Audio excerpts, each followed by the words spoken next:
വിവേകമാണ് അതിൻ്റെ വഴികാട്ടി. ഇന്ന് ഞാൻ സംസാരിക്കാൻ പോകുന്ന വിഷയം ഓൺലൈൻ ലോകവും കുട്ടികളുടെ മാനസികാരോഗ്യവും. സാങ്കേതിക വിദ്യ നമ്മുടെ ജീവിതത്തിൻ്റെ അവിഭാജ്യ ഘടകമാണ്. അറിവ് നേടാനും പഠിക്കാനും ലോകവുമായി ബന്ധപ്പെടാനും ഓൺലൈൻ ലോകം നമുക്ക് അനന്തമായ അവസരങ്ങൾ നൽകുന്നു. എന്നാൽ അളവ് കടന്നാൽ അമൃതം വിഷം എന്ന പഴഞ്ചൊല്ല് പോലെ നിയന്ത്രണമില്ലാത്ത ഉപയോഗം കുട്ടികളുടെ മാനസികാരോഗ്യത്തെ പ്രതികൂലമായി ബാധിച്ചേക്കാം. മണിക്കൂറുകളോളം മൊബൈൽ ഫോണിലും സാമൂഹിക മാധ്യമങ്ങളിലും സമയം ചെലവഴിക്കുന്നത് ഏകാഗ്രത കുറയാനും മാനസിക സമ്മർദ്ദം, ഒറ്റപ്പെടൽ എന്നിവ വർദ്ധിക്കാനും കാരണമാകുന്നു.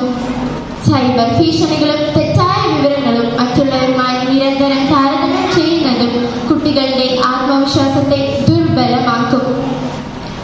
സ്വാമി വിവേകാനന്ദൻ പറഞ്ഞിട്ടുണ്ട്, ഉണരുക, എഴുന്നേൽക്കുക, ലക്ഷ്യം നേടുന്നതുവരെ മുന്നോട്ട് പോവുക. ഈ വാക്കുകൾ പഠനത്തിൽ മാത്രമല്ല സാങ്കേതിക വിദ്യയുടെ ഉപയോഗത്തിലും നമ്മെ അയക്കട്ടെ.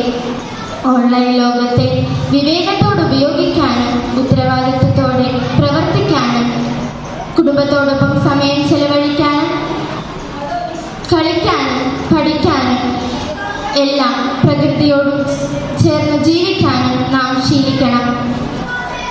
ഡോക്ടർ APJ അബ്ദുൽ കലാമിന്റെ വാക്കുകൾ ഓർക്കാം. സ്വപ്നം കാണുക, ആ സ്വപ്നങ്ങളെ യാഥാർത്ഥ്യമാക്കാൻ പരിശ്രമിക്കുക. എന്നാൽ ആ സ്വപ്നങ്ങൾ യാഥാർത്ഥ്യമാക്കണമെങ്കിൽ മനസ്സ് ആരോഗ്യകരവും ഏകാഗ്രതവും ആയിരിക്കണം. ഓർക്കുക, ഓൺലൈൻ ലോകം നമ്മുടെ കൈകളിലായിരിക്കട്ടെ, നമ്മുടെ ജീവിതം അതിൻ്റെ കൈകളിലാകരുത്. നമ്മുടെ ഭാവി നിർണ്ണയിക്കുന്നത് മൊബൈൽ